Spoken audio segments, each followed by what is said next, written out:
welcome to my YouTube channel.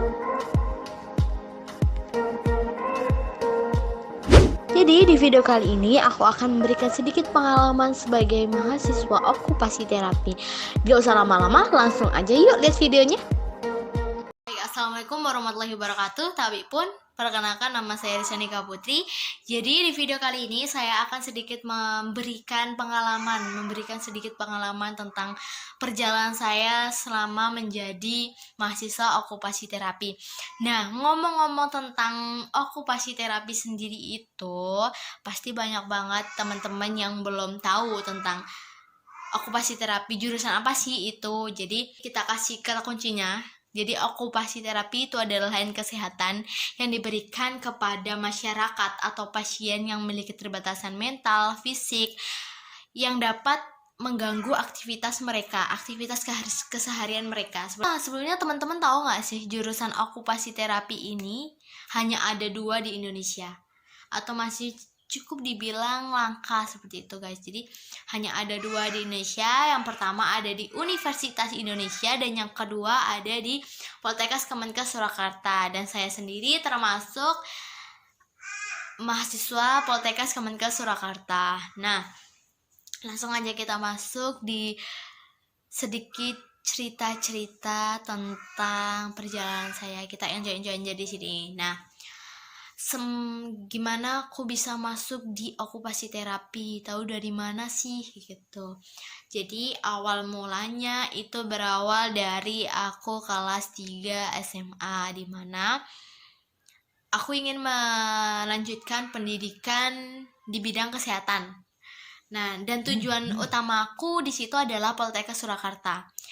Kenapa aku milih Poltekkes Surakarta sebagai tujuan utamaku? Yang pertama, aku ingin sekali kuliah di luar dari tanah kelahiranku, yaitu Lampung. Jadi aku ingin merasakan jadi anak rantau, guys. Nah, di situ karena tujuan utamaku di situ di Poltekkes Surakarta, jadi aku coba buat cari-cari tahu tentang informasi yang ada di Poltekkes Surakarta, termasuk juru-jurusannya seperti itu. Nah, setelah aku cari tahu, ternyata jurusan yang ada di Poltekkes Surakarta itu termasuk jurusan-jurusan yang masih langka banget gitu, termasuk kayak OT ini sendiri. Jadi okupasi terapi ini kan tadi cuma ada 2 di Indonesia gitu. Jadi itu buat aku nggak tahu, karena buat aku tuh semakin yakin buat aku tuh daftar di sana, karena aku berpikir kalau misalnya jurusan ini tuh masih langka di Indonesia tuh masih langka gitu, jadi kayak prospek kerjanya tuh mungkin besar gitu. Dan akhirnya aku coba googling lagi, aku cari informasi, dan ternyata memang prospek kerja di bidang studi ini tuh ternyata masih luas banget guys, dimana selain kita dapat bekerja di rumah sakit, klinik, pusat rehabilitasi, kemudian sekolah khusus, dan juga menjadi seorang pendidik dan konsultan. Jadi itu membuat diriku jadi wah iya, aku yakin banget aku pokoknya harus masuk sini. Akhirnya aku daftar sampai akhirnya pengumuman, dan alhamdulillah aku keterima di situ guys. Nah, setelah aku terima di situ, kemudian masuk di masa PKKMB waktu itu, atau pengenalan kampus seperti itu. Nah, aku di situ kayak ngerasa aku bener nggak sih masuk di jurusan ini, sedangkan waktu itu aku bener-bener kayak nggak tahu gitu tentang jurusanku ini apa gitu. Akhirnya saat PKKMB itu mulai dikenalkan ini tentang jurusan ini, apa sih jurusan ini sebenarnya gitu. Nah, di situ aku coba mulai cari tahu sampai akhirnya udah masuk kuliah. Aku semakin mengerti tentang okupasi terapi ini sendiri apa, tentang OT ini sendiri apa. Apalagi sampai di semester 2 ini, jadi aku baru semester 2 ya, jadi semester 2 ini semakin aku tahu tentang OT. Dan ternyata yang aku baru tahu, ternyata tuh OT tuh nggak cuma hanya di menangani kayak yang kita tahu tadi kan, menangani seseorang yang dengan gangguan mental seperti itu. Jadi nggak cuma buat orang-orang, dimana pasti langsung pikiran orang dengan keterbatasan mental itu orang-orang dengan yang memiliki sakit jiwa, yang di RSJ itu tuh. Tapi guys, ternyata OT itu nggak cuma di situ aja. OT itu bisa di anak juga. Yang pertama itu ada OT anak, itu anak biasanya di pediatri seperti itu. Kemudian anak-anak autis, ADHD, yang pasti mereka juga memiliki keterbatasan. Jadi cakupannya tuh luas banget gitu loh guys. Jadi itu tuh membuat kita tuh nggak bosen. Jadi asik banget gitu. Kita bisa ketemu dengan berbagai macam pasien.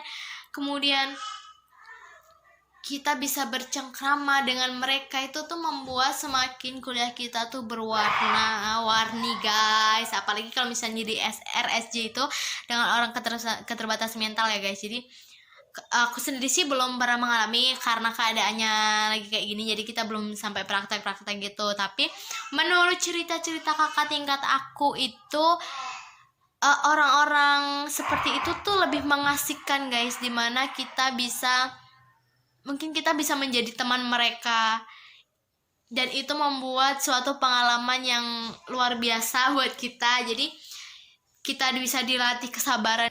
Nah, jadi setelah ini aku jadi semakin suka dengan OT, karena memang ternyata luar biasa banget jurusan ini. Dan buat teman-teman yang masih bingung jadi buat teman-teman yang masih bingung mau masuk kemana nih, mau lanjut kuliah misalnya, mau di apa gitu, kalian bisa masuk banget di OT, karena OT itu luar biasa banget. Jadi cukup vlog kita hari ini. Mungkin bisa kita lanjut lain hari. Sebelumnya terima kasih buat teman-teman yang udah nonton, dan nanti bakal aku kasih sedikit video-video tentang kuliah OT itu gimana aja, prakteknya gimana aja gitu guys. Nah, nanti bisa kalian lihat. Sebelumnya terima kasih buat teman-teman semua. See you.